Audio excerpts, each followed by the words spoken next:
Tim, the lineup you sent to Baseball America last week, or to D1 Baseball, how reflective of that is of where you are, and how negotiable, I guess, is that going between now and opening day?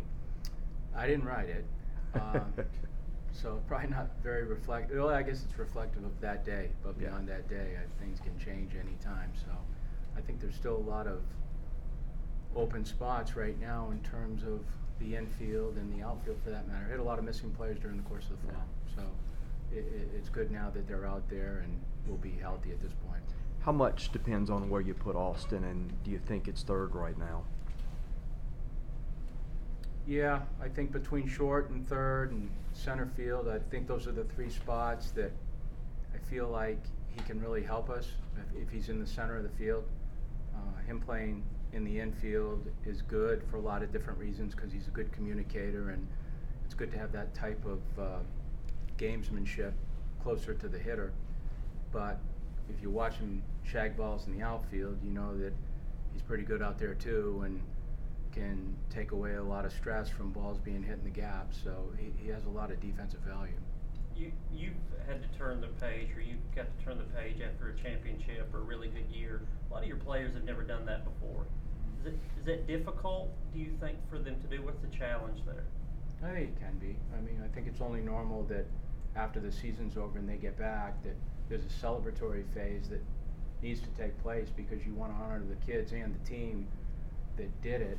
But at the same time, being able to separate your brain from that and getting on the field to say, okay, we're moving to the 20 season. I don't really think it kicks in until the end of the fall, and then certainly now, because that is certainly behind us. It's a new year, but it does take time. You can't ignore it, and you have to talk about it because it's real. But I think we spend a significant amount of time talking about it and how to handle those situations. How do you think the experience of that for the guys that did have a big part in it, how do you think that translates to this year?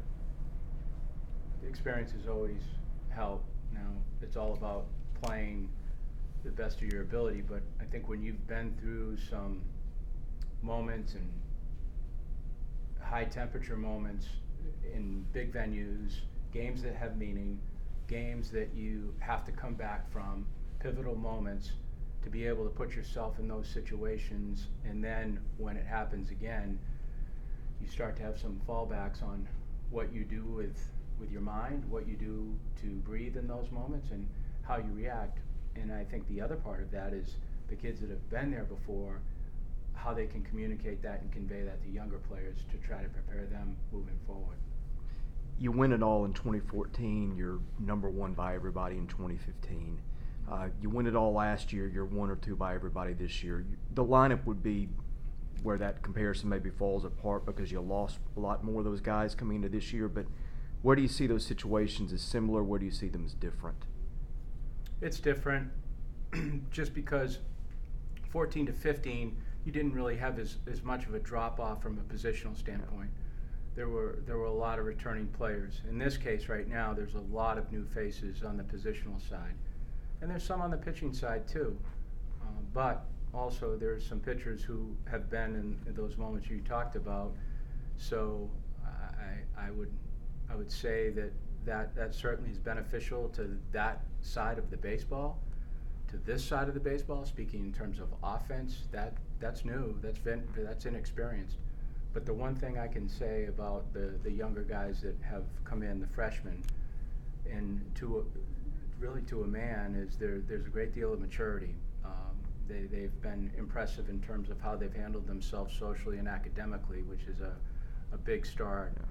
And then once they've gotten on the field, they really have fallen into place nicely. And the older guys have done a nice job of bringing them in and helping them along. Jason Gonzalez was the right term, leave of absence. That's what I've seen. Is that the right term for where he's at? Yep. Just not going to play this season. Nope. Tim, you talked about the conversations that you guys had about coming off of the national title. What's said by you, and what do you want to hear from the players from that respect? For me, it's part of the classroom process. It's part of the teaching that goes on, and might not be speaking specifically to that point, but, you know, throughout the fall, throughout the even last 3 weeks, we've been very heavy in the classroom. I think that's what you're trying to do is just build some teaching moments into that environment so that when you play, they can recognize it and act accordingly. But to the second part of your question is, I think the other 16, 17, 18 hours are very valuable. And those are the hours away from this facility, which I think are a lot of times are minimized by a lot of people, but how the players control those hours, how they communicate in those hours, who they're around in those hours, is very meaningful to the growth of the team and building the fibers of a team. But I also think that they need to be helped on how to construct what that looks like and how you communicate, not manufacturing their speech, but what's important. And I think they do a good job of that. Now, listen, I'm not with them, but I place a lot of trust. We place a lot of trust in those kids and what they do. I think I remember, probably, I guess it was 07, when the first time Vanderbilt baseball was ranked #1. Here we are, 13 years later, almost 13 years later, see a poll through season #1. You know, I know you're not a rankings guy or anything like that. I don't really love them, but you know, still says something that come off of championship, ranked #1, and you won't be sneaking up on anybody this year or anything again. Right. Well, I mean, I just think it's respect of the program, and we're grateful for that, for sure. But that's for interest of the fans and so on, and I realize why they're out there. But you know, and what we're doing, it just doesn't hold any value, because you understand that. Now, in saying that, you have to recognize that because of those situations, you have to arm yourself for what's coming, because you can't be naive. But at the same time, it's really the controllables that occur on the field and off the field that are the things that we value most and mean the most. Yeah, y'all's non-conference schedule is pretty tough as always. In football and in basketball, it's always looked at about beef up your RPI or whatever for bowls. Do you see it the same way? Is it an analytical decision to schedule a tough schedule, or is it more about this is what's good for the kids? It's good for them. It's really good for them. You have to be in some fights, and you have to get hit in the jaw a couple times in order to know what that feels like and what it looks like. If you're gonna fight Conor McGregor or Floyd Mayweather, you better start fighting some people that are similar to them. Otherwise, they're going to defeat you quickly. So I think the quicker that you get into that type of opponent, then you benefit from it, win or lose. Everyone wants to win. I get it. And you want to try to, as you said, better your RPI, but you better your team value by playing very tough competition. And you really have to identify with what your personality is as a team. If you don't find that out, it might be too late. And we don't want to start to discover that in the middle of the year, at the end of the year. Sometimes you do, but we don't want to do that. We want to kind of know who we are and what we got to work on, because they'll exploit you. What's the best part about the first day of practice, and how has that changed over the years for you, maybe? No, I really enjoy it. I mean, because it's really when we can be together as a group for the first time, because everything up to this point has been very singular or small group, and now it's really being able to develop the team, develop the personality of the team, and really enjoy it. If we took these hours and the hours leading up to a game, you know, for me personally, that's the most fun. It's the training piece, it's the development piece, it's getting ready to build your team, and that's a lot of fun. I enjoyed it. It gets you out of the office, and it gets you back to the core of why you're doing what you're doing. Austin is projected as a really high pick. A lot of your guys have been in that seat before. The communication with scouts and all that, does that go on now? Did that happen to him in the summer? How does the evaluation process go with you of guys wanting to know if he's a major leaguer or not? We do it right around before the kids go home for Thanksgiving and before exams. It's a good time because we're settled down with the baseball piece. And then guys like Austin have conversations with people leading up to training. But once we get started, it's really There's not many conversations after that. I think they've identified who he is, what his personality is, and it's very easy to see what his playing personality is because you can see that. The things I hope they see in him that I see is the maturation that's taken place. Academically, he had a great term, and he's a good teacher. He's a really good teacher. Beyond the fact that he plays baseball, he really has time for everyone.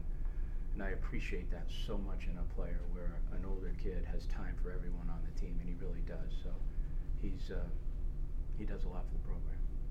Speaking to your lineup and including the fielding aspect of it, where are you happy? Where do you want to see that bunch get better? Just consistent, I think. You just want to see that consistency at first base. Want to see the consistency in the middle infield. Want to try to get those players closer to that role as we can, but also understanding that we were very, very fortunate with injuries last year, and understanding that that's a big piece.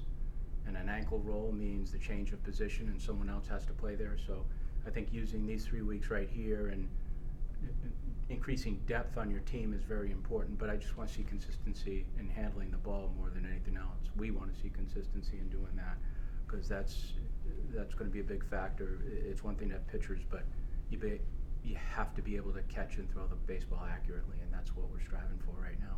The fact that Eater's a lefty, does that make him a pretty good possibility for the weekend, or you need to save the lefty for the pen?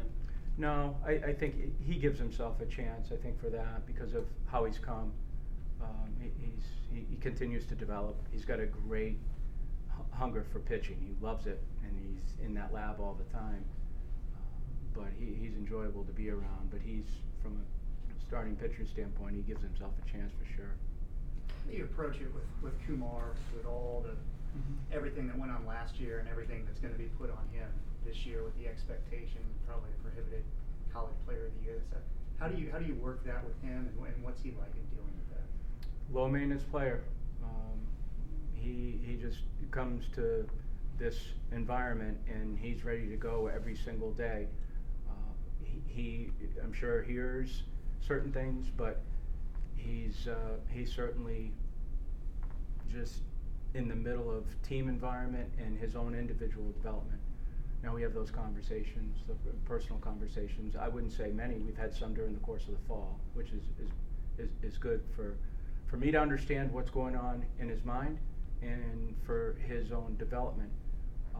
And I will help him to the best of my ability. But at the same time, that's a mature kid. But I also know that he's mature as it pertains to being his age, not so much going through this, because we haven't seen this before. This is unique to our group, so we're all discovering new things all the time. But we just meet them head on and talk about them, and just try to keep it real. You have former players who are here all the time, working out and such in the locker room. Do you ever get somebody from the 2014 and 15 teams to talk to your kids and say, this is what it's like to win a title and enter the next year with the bullet on their back?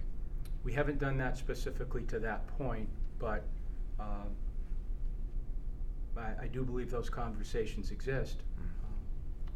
We went out to dinner with Dansby the other night, and my wife and I, and talked to him about those things.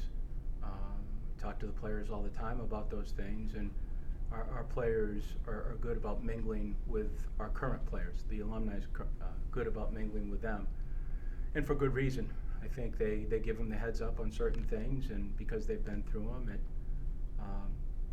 they can pass along some good information. They're a library of knowledge, and that's one of the positives of having such a strong alumni base that works out with our kids. One or two more? Thanks, we're good. Yeah. Thanks.